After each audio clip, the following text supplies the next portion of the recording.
उत्तराखंड के वन्य क्षेत्रों में वनाग्नि की घटनाओं को रोकने के लिए वन विभाग ने रोड मैप तैयार कर लिया। वनाग्नि की घटनाओं को रोकने के मामले में वन विभाग ने बताया कि ग्रामीण क्षेत्रों के वन पंचायत स्तर से प्रदेश स्तर तक तमाम व्यवस्थाएं की गई हैं। साथ ही रिस्पांस टाइम कम करने पर फोकस किया जा रहा है। इतना ही नहीं, नई तकनीक के उपयोग के लिए भी लगातार प्रयास किए जा रहे हैं ताकि जंगलों में घटित होने वाली अग्नि की घटनाओं पर पूरी तरह से अंकुश लगाया जा सके। उत्तराखंड के वन मंत्री सुबोध उनियाल के साथ अनादि टीवी के संवाददाता सोनू सिंह ने खास बातचीत की। सुनिए। वन्य क्षेत्रों में वनाग्नि की घटनाओं को रोकने के लिए विभागीय स्तर पर किस तरह के प्रयास किए जा रहे हैं, बातचीत करने के लिए हमारे साथ मौजूद हैं उत्तराखंड के वन मंत्री सुबोध उनियाल जी। उनियाल जी, आपसे जानना चाहेंगे कि आने वाले समय में हम देख रहे हैं कि गर्मी का मौसम जो अब शुरू हो रहा है, किस तरह से आप लोगों ने रोड मैप तैयार किया है, वन्य क्षेत्रों में वनाग्नि की घटनाएं जो हैं वो कम से कम। देखिए, मैंने विगत वर्षों में भी दोनों साल अगर आपने देखा वन विभाग के जो प्रयास थे फॉरेस्ट फायर को किस तरह से कम किया जाए, तो निश्चित रूप से फॉरेस्ट फायर मिटिगेशन में हमें सफलता मिली। 23-24 में 22-23 में उससे पहले के सालों के मुकाबले 50% लॉस हुआ है और 23-24 में इसको हमने 20% तक पहुंचाया। कि इसमें कुछ ऊपर वाले की मदद भी थी, क्योंकि मेरा स्पष्ट मानना है कि कोई भी डिजास्टर बिना कम्युनिटी को इन्वॉल्व किए हुए आप उसको ख़त्म नहीं कर सकते।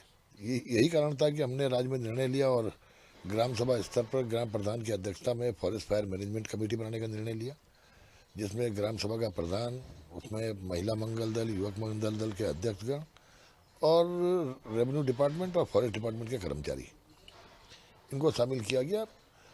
और पहले फेस में हमने उन 72 जगहों को में एक कमेटी का गठन किया जिनको कि हमने, जहाँ ये फायर की फ्रिक्वेंसी ज़्यादा थी, और ऐसी जगह में विगत वर्ष हमने 72 समितियां बना दी हैं और इस बार उसको और आगे बढ़ाने का काम करेंगे। इसके साथ साथ जो हम लोगों का इसमें कार्रवाई चल रही है कि हम हर फॉरेस्ट फायर मैनेजमेंट कमेटी जो ग्राम सभा स्तर पर है उसको इंसेंटिव्स दें।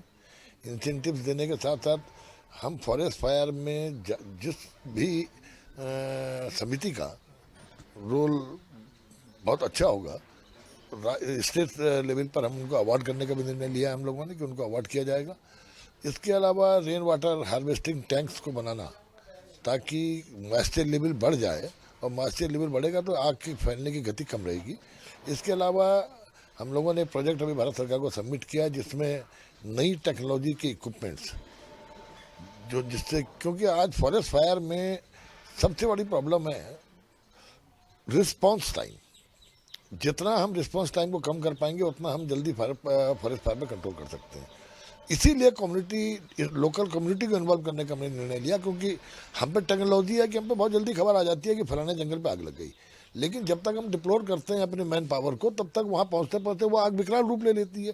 तो अगर लोकल लोगों का इन्वॉल्वमेंट होगा तो कहीं ना कहीं रिस्पॉन्स टाइम को हम कम करने में सफल होंगे। तो रिस्पॉन्स टाइम कम करना ही मैं समझता हूँ इसका एकमात्र उपाय है। मंत्री जी, आप कह रहे हैं कि तमाम प्रयास और तमाम पहल आपने की है, ग्राउंड जीरो से लेकर के नई टेक्नोलॉजी के उपयोग तक की। अगर हम जन सहभागिता की बात करें और जन जागरूकता की अगर हम बात करें तो कितना महत्वपूर्ण आप मानते हैं, और क्या आपको लगता है कि इस तरह के अभियान भी निकट भविष्य में जरूरी है? देखिए, मैंने पहले भी आपसे कहा कि कोई भी आपदा बिना जन सहभागिता के आप उसको रोक नहीं सकते। आपदा में जन सहभागिता बहुत जरूरी है, और यही कारण है कि हम जंगलों को, जो हम नई पॉलिसीज बना रहे हैं उसमें जंगलों से आम आदमी की आजीविका को कैसे जोड़ा जाए। इसीलिए अभी 11,270 हमारी वन पंचायतें हैं, उनको स्ट्रेंथन करने का हमने निर्णय लिया। 628 करोड़ का हम एक प्रोजेक्ट ला रहे हैं जिसमें वन पंचायतों में हम हर्बल फार्मिंग अलाउ कर रहे हैं, और हर्बल फार्मिंग अलाउ करने के अलावा उसमें उनको उसका दोहन करके विपणन करने की भी अनुमति दे रहे हैं, ताकि सीधे सीधे, और फलदार पेड़ लगाना भी अलाउ कर रहे हैं जो ताकि वन पंचायतों में जब हाई प्रोडक्टिविटी के फल जब पेड़ लगेंगे तो उनको भी मार्केटिंग गांव के लोग कर सकते हैं, और ये पूरा का पूरा वन पंचायत के जो सदस्य हैं उनमें बढ़ जाएगा। तो जब आप इसके अलावा हम आप देख रहे हैं हर डिवीजन में टूरिज्म डेस्टिनेशन पर काम कर रहे हैं कि ताकि फॉरेस्ट से हम 2 लाख लोगों को एम्प्लॉयमेंट जनरेट करके ईडीसी के माध्यम से एक जो इको डेवलपमेंट कमेटी बना करके लोग, स्थानीय लोगों की, ताकि उनके आय फॉरेस्ट पे उनकी डिपेंडेंसी बढ़े। तो जब आप फॉरेस्ट से उनका लाइवलीहुड से कनेक्ट कर दोगे तो निश्चित रूप से, जिस तरह जब ये डिपार्टमेंटल मैकेनिज्म नहीं था, जब ये गवर्नमेंट का मैकेनिज्म नहीं था, जब ये अफसरशाही नहीं थी, जब ये फॉरेस्ट प्रिजर्वेशन एक्ट नहीं था, तब भी ये जंगल अगर एग्जिस्ट किए तो कहीं ना कहीं स्थानीय लोगों की जन सहभागिता के कारण ये बचे रहे।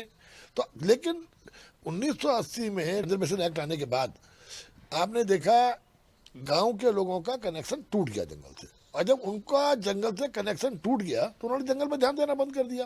तो हमारी सरकार की यही प्राथमिकता है कि हम लोगों को फिर जंगल से कनेक्ट करना चाहते हैं, ताकि स्थानीय लोगों की जन सहभागिता के साथ साथ फॉरेस्ट डिपार्टमेंट के लोग फॉरेस्ट को बचाने के साथ साथ फॉरेस्ट फायर पर एक प्रभावी अंकुश लगाने के साथ साथ ह्यूमन वाइल्ड लाइफ कॉन्फ्लिक्ट को भी रोकने में सफल हो चुके हैं।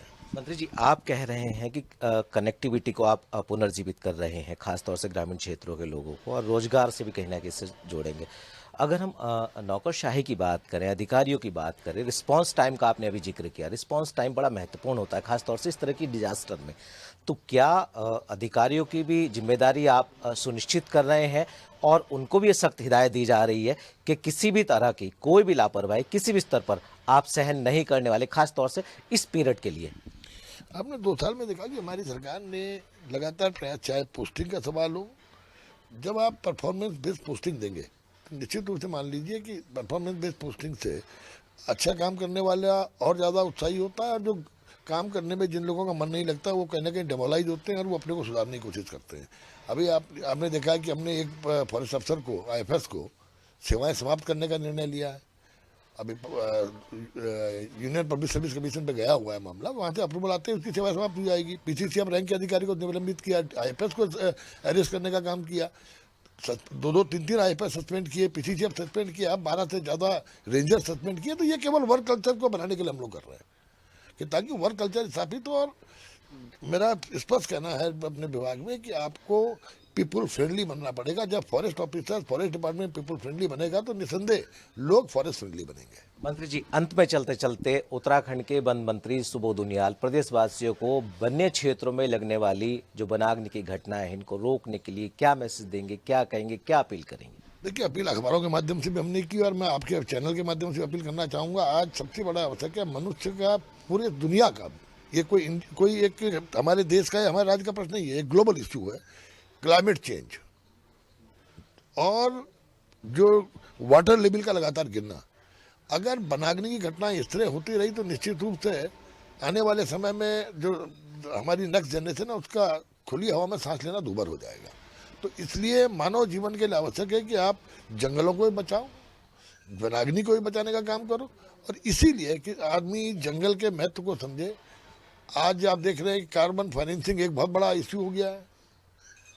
तो आज लगातार शुद्ध हवा मिलती रहे, पानी मिलता रहे, ग्लेशियर्स आप देख रहे हैं कि लगातार पीछे हट रहे हैं, अरबों टन ग्लेशियर्स का बर्फ पिघल चुका है। तो इसलिए आवश्यक है कि हम जन सहभागिता के साथ वनों को बचाने में अपनी भूमिका निभाएं, ताकि हमारी आने वाली जनरेशन खुली हवा में सांस ले सके, शुद्ध पर्यावरण उसको मिल सके। बहुत बहुत शुक्रिया हमसे बातचीत करने के लिए। तो आपने सुना उत्तराखंड के वन मंत्री सुबोध उनियाल जी को, जिन्होंने बताया कि किस तरह से वन्य क्षेत्रों में लगने वाली वनाग्नि को कम करने के उनके स्तर से रोड मैप तैयार किया गया है। हम उम्मीद करते हैं आने वाले समय में वन्य क्षेत्रों में लगने वाली वनाग्नि की घटनाएं कम होंगी। अपने सहयोगी कैमरा राहुल के साथ सोनू सिंह, अनादि टीवी, देहरादून।